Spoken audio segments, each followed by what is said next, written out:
What is happening, guys? Welcome back to another video here at Wicked Garage. As you can see, we have the floor plate all laid out on here, measured, and all the lines all pretty much on here. So before we get started, I just want you to hit that subscribe button if you enjoy these videos, hit the like button, and comment any of your thoughts about video critiques or questions about the builds that I do. Other than that, let's get into it, and we'll start by showing you around what we're doing. So as you can see, we have all the lines pretty much laid out. Everything's going to get cut, and then we have our spots for the D-rings. So we're going to measure and mark the holes for all the D-rings that we need, as well as the hole for the gooseneck flush mount, the hole for the D-rings for the safety chains, and then we're going to make a hole for the plug underneath. So other than that, let's get into it.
Alright guys, so along with the floor, I wanted to cut some things and make sure everything fits, so I had to put it on the truck.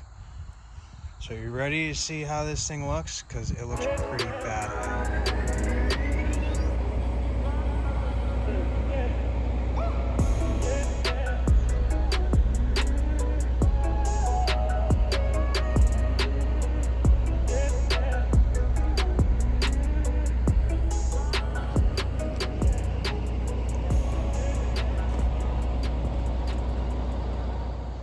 goes so well with the Ford and the dually.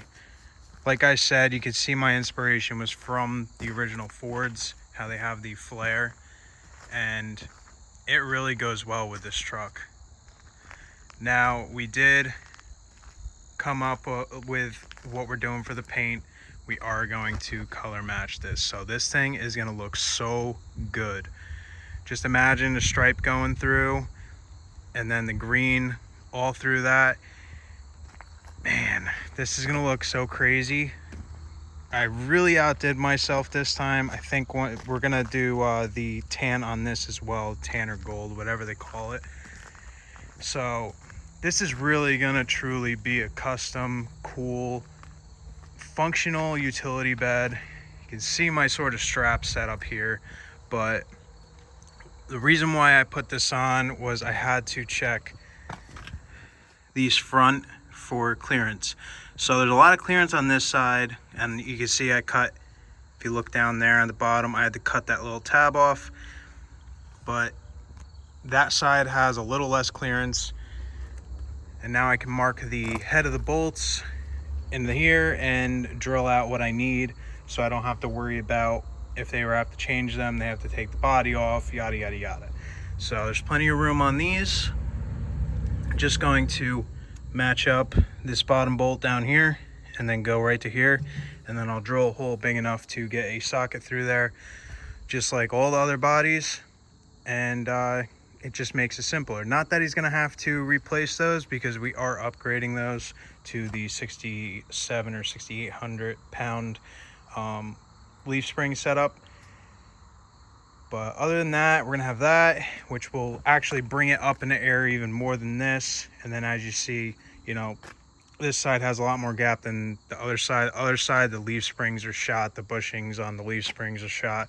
So I got new hangers, leaf springs. He got the, he wanted to have the airbags in it. So there's a lot going into this, and now it's just a waiting game with some of the parts. So now I know where we stand with this body, the fitment, and everything. We can pull this back off and set it back up and do the final weld out of everything.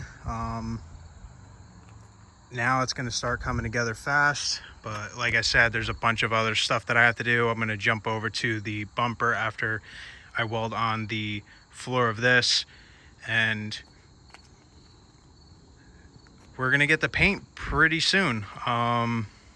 There's probably a couple days of mechanics work, changing out springs and setting everything up, wiring, this and that. I have to discuss some other stuff. Obviously we need the exhaust, so I'm gonna get that, a list over to him, and then that'll be that. So I'm gonna take this off, set it back up.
right, guys, everything's done with the floor. The only thing that's left is we have to weld it to the cross members or the bed itself.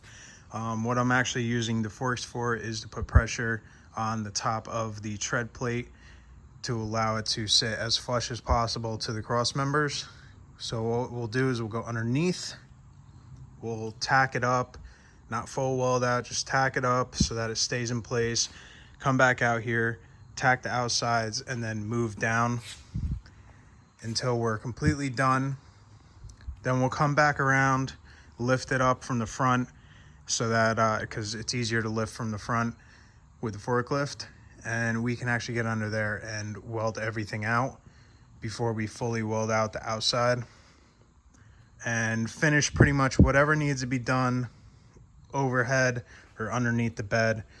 And we'll get the fenders done and pretty much anything else. So let's get into that. All right, so it was hard to film the welding everything underneath and moving the forklift around and everything. I just wanted to get it done. So it's done and I can actually lift it up and work overhead normally, not crouched underneath here. The things that's left to do is to weld the inside of the fenders, as well as weld any spots that I deem need to be welded. Just add a few for sturdiness and strength, especially since we have the D-rings on top. And then pretty much we just got to weld around the gooseneck, and the only time I have to go back underneath there is to paint and do the seam sealer. So other than that, we're good underneath, and we'll lift this up right now and start welding the fenders and everything else. That I'll probably be able to show a little bit better than what I was doing before. Before I just took the forklift, I was pushing down on it all the way around the entire bed, and just keeping it as flat as possible.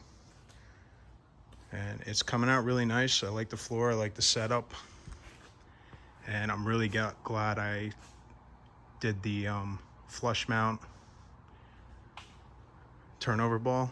So we'll see when it's all done.